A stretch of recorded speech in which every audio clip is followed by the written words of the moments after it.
Out of everything that could have happened in this week's episode of Talentless Nana, the thing that was probably least on my mind was a very personal episode dedicated to a backstory where her parents ended up dead after she left her window open because she liked to skip out in the middle of the night to get the newest release to her manga that she really enjoyed.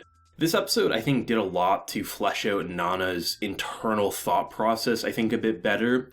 Where she started out and how she clearly ended up in the situation where she was very cold and blunt and was okay killing people with a potential kill count, even though realistically, how could a healer have a potential kill count that's in the hundreds of thousands? I think this episode had a lot going for it, and at first it was kind of off-putting. I was thinking to myself, what are we doing? Why are we watching it in this way? Is this really Talentless Nana? But by the end of the episode, I can honestly say it's one of my personal favorite episodes. To start off and just have her in a completely shit scenario where this guy is basically, he's not even fazed. He's not even scared that she's running off. He can turn into a fire guy and just toss a giant fireball of death and leave her on death's doorstep and then kind of throw her away when he's done. This is a dude who is so unpredictable. I think that's probably the best way to put him. He's someone who clearly you would think would want all the answers and would want to kill someone who's killing all the other talented, but seemingly has quite a big interest in her.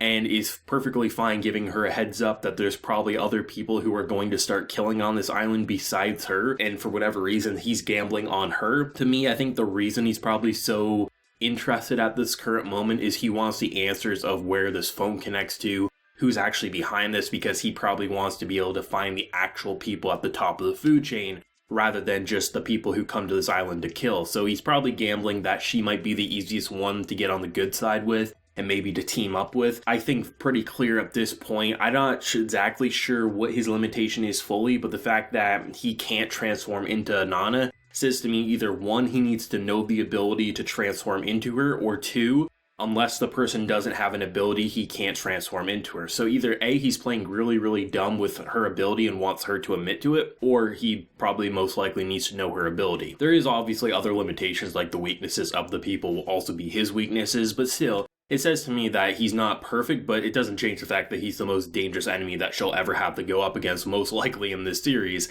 at least for season 1 that is, with the remaining 3 episodes. I think just the conversation and him shaking her down and wanting this information and really seeing Nana in a reverse situation.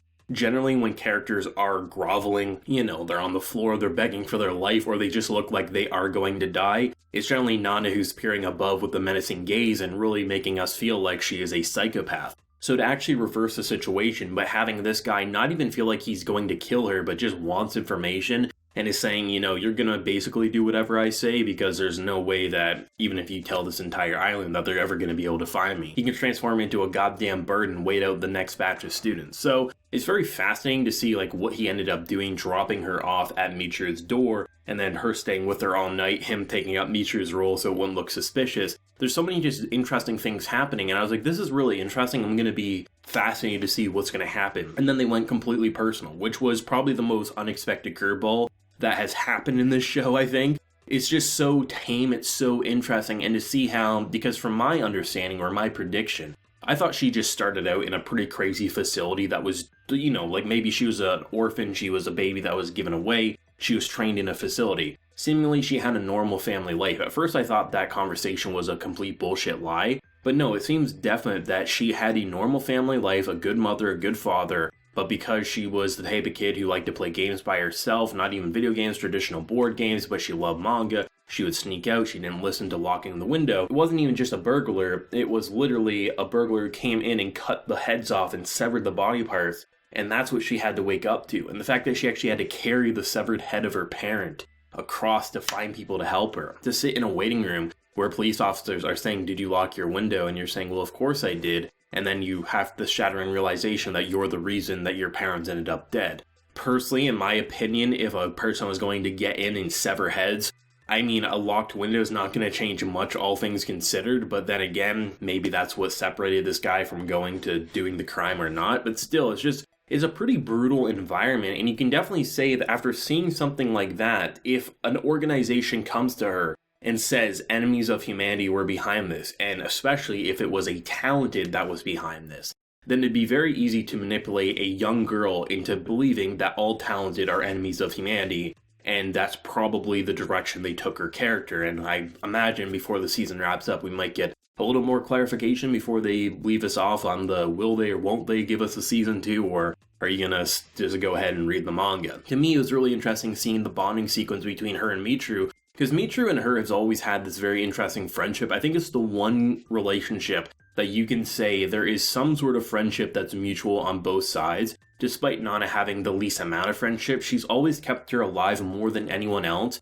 and she's always doubted, is this girl actually a threat, or am I just being naive and not understanding her true persona? She could have a split personality, she could be hiding the same way I am, but the more she talks with her, the more she's just so understanding that this is a girl she wants to trust. And I would be very interested if she does end up fully trusting her, if she did end up stabbing her in the back. Because there's so many things that just makes her character so strong-willed and not trusting in anyone other than herself. And now she's starting to really fall victim into thinking she's a friend. And the idea of there being another murderer on this island. The end of the episode kind of hints that maybe it's this one girl who's looking a little suspicious, but if we know anything about Talentless Nana, it's that nothing is predictable in this show, and even when it is, there's usually something unpredictable about that predictable element. So even if it was like, oh, they made this one character look suspicious, she's the killer, it could be a transformation or something like that, right? There's always something we don't see coming with this show, which is one of the biggest reasons it's so entertaining.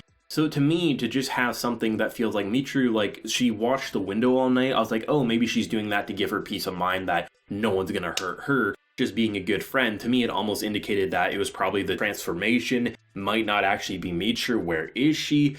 I don't know. I mean, if we want to go really like wild speculation, what if Mitru killed the person and the person that was sitting there was actually Jin transformed? What if we're going real psychotic? It's hard to say, but I like how this episode was like, you don't know where this first interrogation is going to go. Doesn't go where you expected. He wants to play friends, he wants information, and he actually gives some great advice. Great bonding with Mitru, and you're like, holy shit, there's a lot of sad stuff going on with her backstory, not as that is. And then you end with a murder, and obviously Kyoya's like, okay, I finally got her. Shit, she's been with someone all night, so what the hell's happening? This is going to even fuel even more of Kyoya's doubt on Nana being the murderer, especially considering that the one person I doubt he would ever think is going to lie for Nana is Mitru. If Mitru wasn't actually like with Nana, I don't think she would lie for her. And if she did, she would ask Nana where she actually was, and she would probably give off signs that she was lying. So there's a lot of uncertainty with this episode, but I think it was very important to establish what was the triggering point in breaking a young child's mind into rising up into being such a killer that can believe people have this insane kill count, even those who have the ability to heal. I think the biggest twist that could ever happen in this show is that all the people that Nana have been killing are actually dangerous in the future. But then again, it's hard to say. There's always this speculation that you have going on watching an episode, and that's what always makes it fun, because even if your speculation isn't even completely accurate, there's going to be something that blows your mind and just completely knocks your socks off. Everyone has always said that Nana's this evil character, she's doing these things, and I've always said it's like, you never know who's evil in this series until you actually get the definitive proof of who's the enemy of humanity. And at this point, up until this episode, I was like, yeah, she's probably doing these bad things, but she's clearly been indoctrinated. And after this episode, I think that's 100% what happened. An organization got a hold of a kid who maybe had their parents killed by a talented, and that was the perfect way to indoctrinate a killer in the training, you know what I mean? Just like make her into this insane assassin, and I don't know where we're gonna go from here. Great voice acting across the board, and the visual directing continuing to be on point, especially that gross blood dripping in this purple filter. It's just a great episode. Let me know your thoughts and feelings, and definitely your theories down below. What did you think, and where do you think the final few episodes are gonna take us? If you enjoyed the video, of course, leave a like, show your support, and hit that subscribe button if you happen to be new around here. So until next time, everyone, please take care and have a good one.